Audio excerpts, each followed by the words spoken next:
Hey, it's a week after I installed the well pump, just doing a short update here.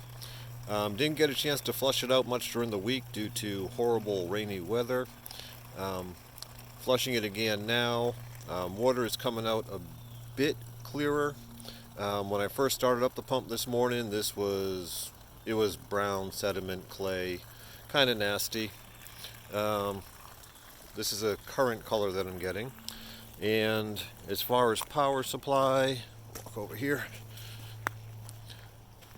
I'm running it off a 6 amp hour battery right now. It's been running for 2 hours, and it's down to 2 bars. So this obviously isn't going to be a good permanent power solution, but it's good for testing.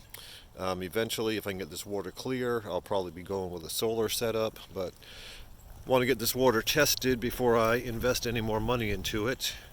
And odds are I'm going to be getting a sediment filter. It's only going to cost me about 50 bucks. Run that in line with this, and we'll see if that makes the water less yellow. But I believe it's mainly clay and rust in there from the old well casing.